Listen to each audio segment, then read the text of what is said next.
Bonjour, bienvenue à la leçon 14.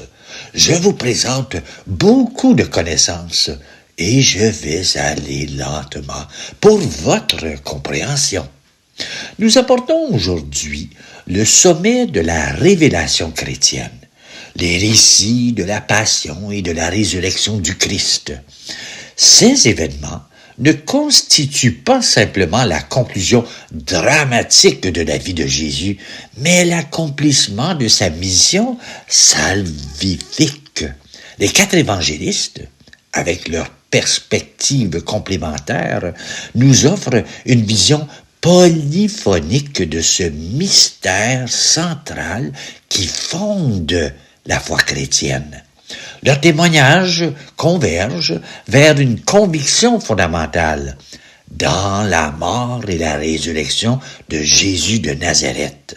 Dieu a définitivement agi pour le salut de l'humanité. Chaque évangile, en effet, éclaire ce mystère sous un angle théologique propre. Matthieu s'adresse à des Juifs, insiste sur l'accomplissement des Écritures et présente la mort de Jésus comme l'instauration d'une alliance nouvelle. Marc, dans sa narration sobre et urgente, dépeint un Jésus seul et abandonné, mettant en relief le scandale de la croix et la foi qui naît dans la nuit. Luc, le médecin et évangéliste de la miséricorde, souligne la compassion du Christ envers ses bourreaux et le bon larron, ouvrant dès l'heure même de la passion la perspective du pardon universel. Enfin, Jean, dans sa vision contemplative, présente ces événements comme l'heure de la glorification, où Jésus, souverain et accomplissant pleinement la volonté du Père, remet l'Esprit et fait jaillir de son côté ouvert les sacrements de l'Église. Cette diversité ne fracture pas le récit, elle le densifie, nous invitant à contempler la richesse inépuisable du même et unique événement pascal. La Semaine sainte s'ouvre par l'entrée messianique à Jérusalem, où Jésus est acclamé comme le Fils de David, venu au nom du Seigneur.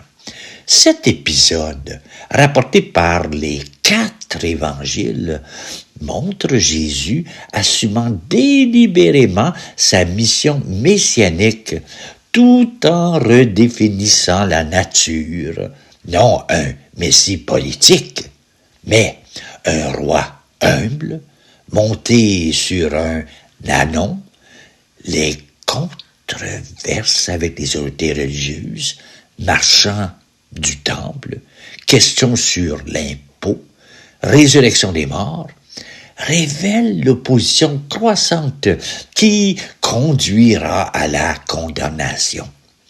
Le discours eschatologique en Marc chapitre 13 et les grandes paraboles de vierges sages, talents, prépare les disciples aux événements à venir. Ces événements et enseignements ne sont pas de simples préludes, mais des actes chargés d'une signification prophétique et théologique profonde. L'entrée à Jérusalem, par son caractère public et symbolique, force une décision. C'est une manifestation ouverte de l'identité de Jésus qui provoque immédiatement la réaction des autorités. Les controverses au temple révèlent le cœur du conflit. Jésus s'attaque non aux personnes, mais à une institution dévoyée qui entrave la véritable rencontre avec Dieu. Ses paroles, ses paraboles et son discours sur la fin des temps opèrent un recentrage crucial sur la vigilance et la fidélité intérieure, détournant les espérances politiques vers l'attente du royaume à venir. Ainsi, chaque jour de cette semaine foncièrement liturgique, où Jésus enseigne le jour et se retire la nuit sur le mont des Oliviers, scelle progressivement le drame. Le Fils, conscient de son destin, conduit librement l'histoire vers son accomplissement, tandis que ses disciples, encore aveugles à la nature réelle de sa mission, sont préparés à travers ses ultimes révélations à affronter le scandale de la croix. Le récit de la dernière scène, particulièrement développé chez Luc et Jean, constitue un moment théologique capital. L'institution de l'Eucharistie, ceci est mon corps, ceci est mon sang, actualise prophétiquement le sacrifice de la croix et établit le mémorial permanent de la nouvelle alliance. Le lavement des pieds, en Jean chapitre 13, révèle le sens profond de la mission de Jésus comme service jusqu'au don total.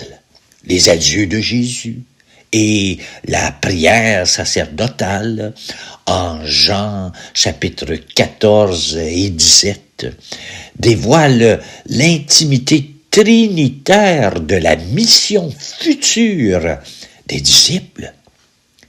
Ainsi, la scène ne se limite pas à un simple repas d'adieu. Elle est le lieu où Jésus donne déjà, sous le signe du pain et du vin, le sens rédempteur de sa mort imminente.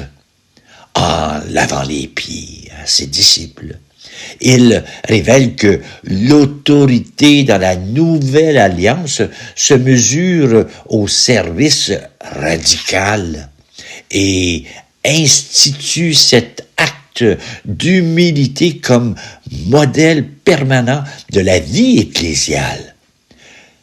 Les paroles d'adieu et la prière sacerdotale, quant à elles, accomplissent un dévoilement ultime.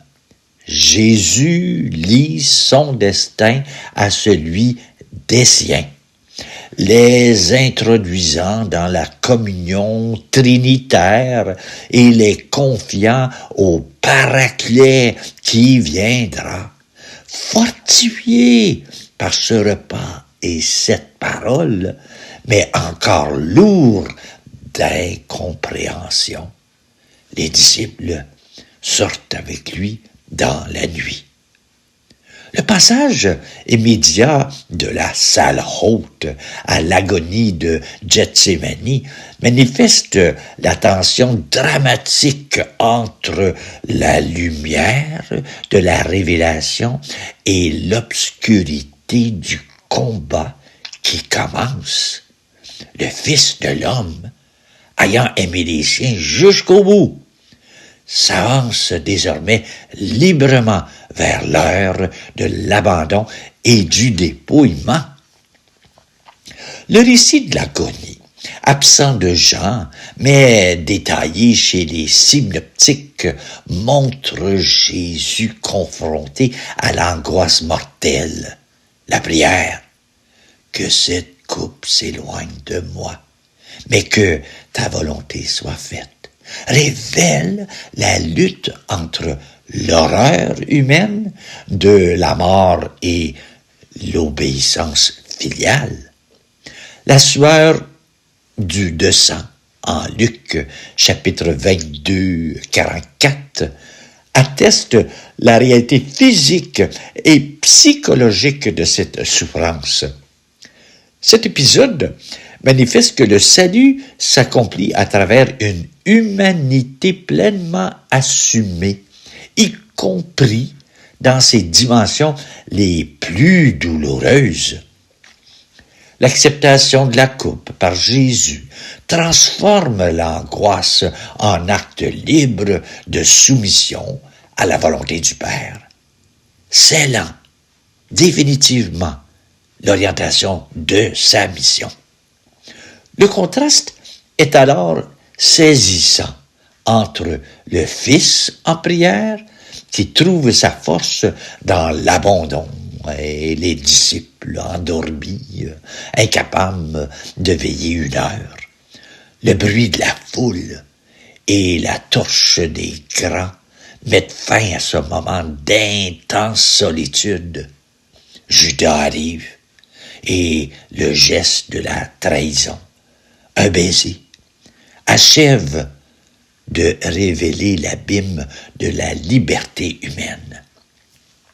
Jésus, ayant intérieurement vaincu la tentation de se dérober, se livre désormais sans résistance, indiquant par là que sa puissance ne se manifestera pas par la lutte, mais par le dépouillement volontaire. Le départ pour la demeure du grand prêtre marque ainsi le passage de l'agonie intime à l'épreuve publique, où la parole incarnée va se taire pour devenir l'objet du jugement des hommes. Les évangiles décrivent 2 procès successifs devant le Sanhédrin, donc le procès religieux, et devant Pilate, procès politique. L'accusation de blasphème, « Tu es le Christ, le Fils de Dieu », révèle l'enjeu christologique du conflit. La comparution devant Pilate montre la manipulation politique. Nous n'avons d'autre roi que César. Et la lâcheté du gouverneur romain. Le es homo de Jean et la flagellation soulignent l'innocence de Jésus et la brutalité du pouvoir. La libération de Barabbas devient le symbole du renversement des valeurs opérées par le salut. Condamné par le tribunal religieux pour avoir affirmé son identité divine, puis par le tribunal politique sous le prétexte fallacieux de séduction, Jésus devient l'objet d'une double réjection. Cependant, cette parodie de justice sert paradoxalement le dessein de Dieu. C'est précisément en étant rejeté comme blasphémateur et comme faux roi que le Christ accomplit sa fonction de grand prêtre et de roi messianique. Le titre ironique de roi des Juifs, placé sur la croix, se transforme en proclamation involontaire de la vérité. La foule, choisissant Barabbas, le brigand, confirme que le salut ne viendra pas d'une libération violente, mais du don innocent de celui qui se laisse condamner. En sortant du prétoire, couronné d'épines et vêtu de pourpre, Jésus incarne déjà la souveraineté paradoxale qui va s'épanouir sur le bois de la croix, transformant l'instrument d'infamie en lieu de véritable jugement du monde. Le portement de croix, particulièrement développé chez Luc, avec les femmes de Jérusalem et Simon de Cyrène, montre Jésus solidaire des condamnés et des humiliés. Les paroles de la croix, différentes selon les évangiles, forment un testament spirituel. Le pardon. Père, pardonne-leur. Le salut du bon larron. Aujourd'hui, avec moi, au paradis. Les compassions filiales. Femme, voici ton fils. Le cri d'abandon. Mon Dieu, pourquoi m'as-tu abandonné? Et la remise de l'esprit. Père, entre tes mains. La mort coïncide avec des signes comme ténèbres, déchirement du voile du temple, qui manifestent la portée mystérieuse de l'événement. Le chemin vers le Golgotha et l'élévation sur la croix réalisent concrètement la prophétie du serviteur suprême. Jésus assume la condition de maudit pour en briser la malédiction. Chacune de ces paroles depuis la croix ouvre une dimension du salut, la miséricorde universelle, la promesse du paradis, la fondation d'une nouvelle famille spirituelle, l'expérience de la déréliction assumée pour toute l'humanité et le retour final au Père. Les signes qui accompagnent sa mort ne sont pas de simples accompagnements dramatiques. Ils signalent que la création elle-même est bouleversée par cet événement, le déchirement du voile du temple. De haut en bas, signifie que l'accès au sein des saints est désormais ouvert à tous par le sacrifice du Christ, véritable agneau pascal.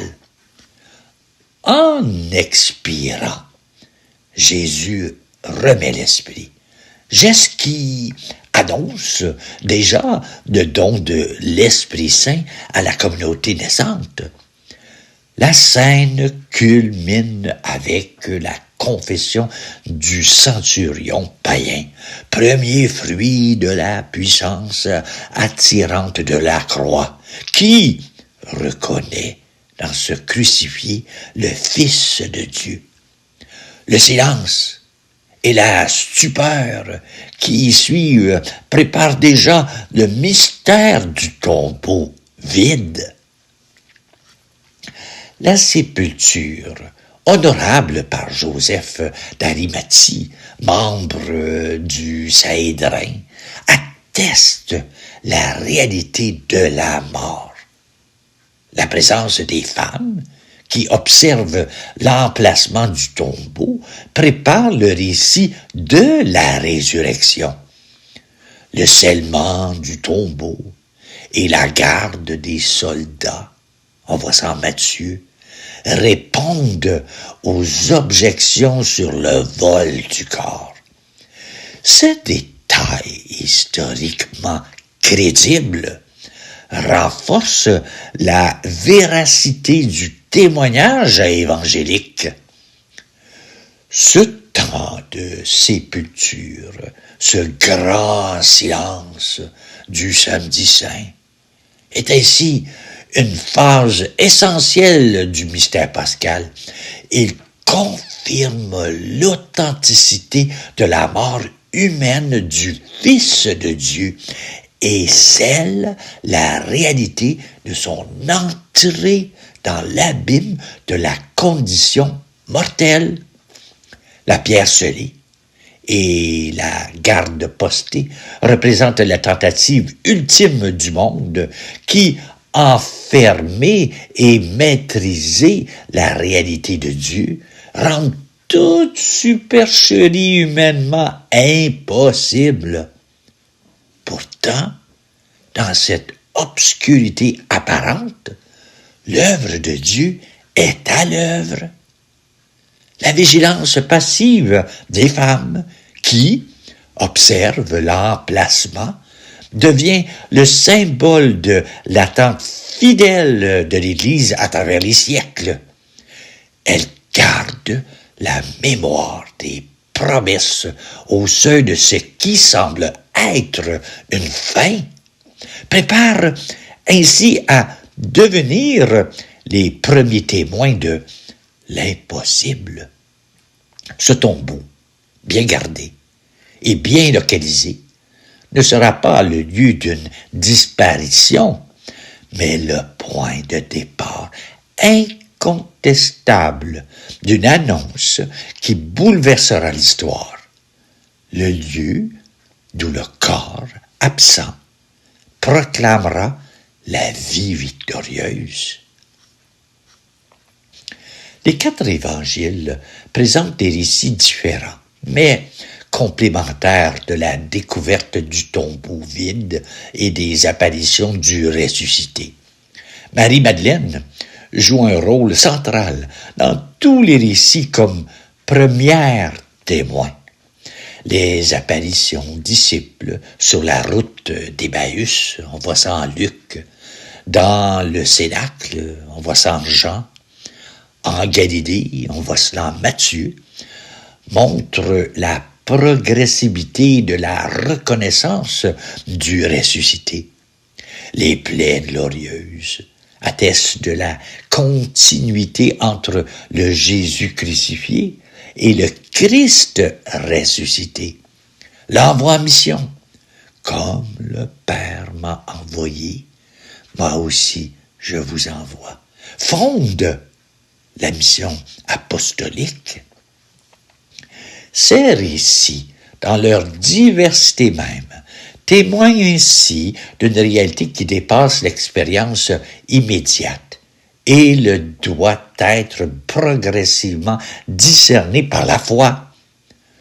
Le tombeau vide n'est pas une preuve brute, mais un signe qui interpelle et conduit des larmes de Marie-Madeleine à la reconnaissance du Rabouni et de la course de Pierre au cri de foi de Thomas.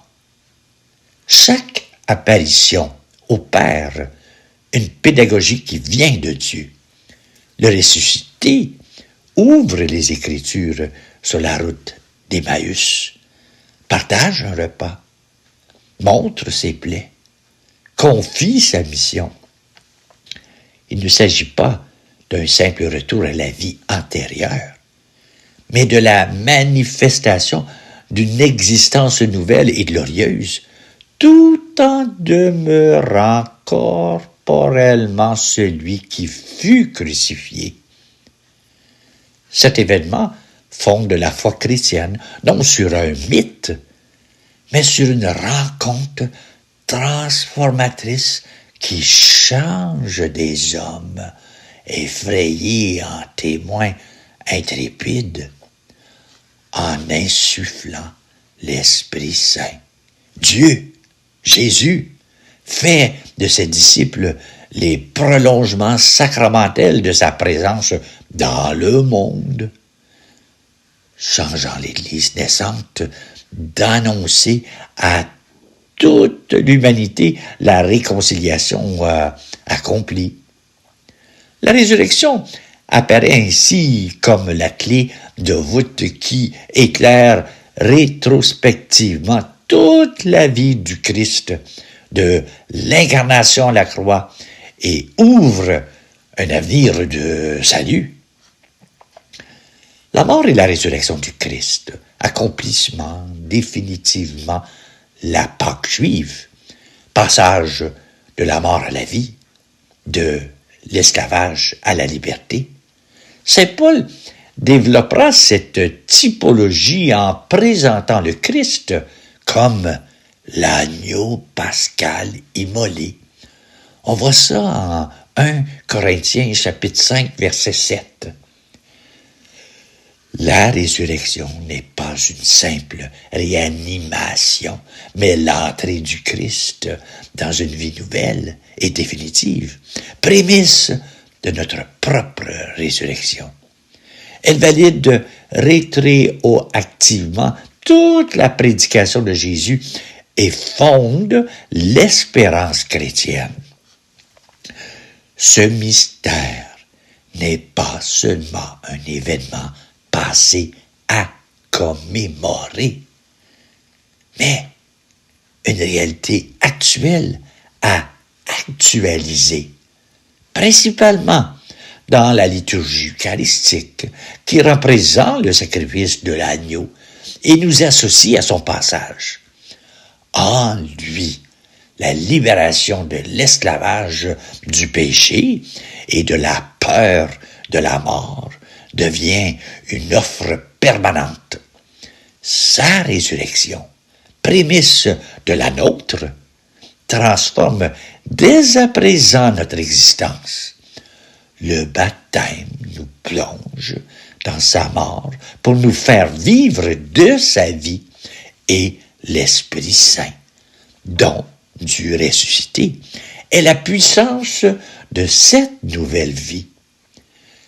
Ainsi, l'espérance chrétienne n'est pas une simple attente d'un au-delà, mais la certitude active que, déjà unis au Christ, nous marchons vers la transfiguration finale de toute la création. La Pâque achève l'Exode, ouvre le temps de l'Église et lance l'humanité vers son destin glorieux. La passion et la résurrection ne sont pas des événements du passé, mais la source permanente de la vie chrétienne. Le mystère pascal que l'Église actualise chaque Eucharistie. Il fallait que le Christ souffrit et qu'il ressuscita d'entre les morts le 3e jour. On voit cela en Luc chapitre 24, verset 46. Mais cette histoire ne s'arrête pas là. Ce même Jésus ressuscité a promis à ses disciples, « Vous serez mes témoins jusqu'aux extrémités de la terre. » Comment cette petite communauté, encore tremblante au soir de Pâques, a-t-elle pu porter cette parole au monde entier? Qu'est-ce devenu la force de la résurrection dans le quotidien des premiers croyants? C'est cette aventure extraordinaire, celle de la naissance de l'Église, sous la puissance de l'Esprit Saint, que nous découvrirons dans notre prochain clip vidéo. À très bientôt, à très vite pour la leçon 15. L'Église des Actes des Apôtres, la première communauté chrétienne. Et voilà, merci d'être là. Je te souhaite à toi une très belle journée. Et accende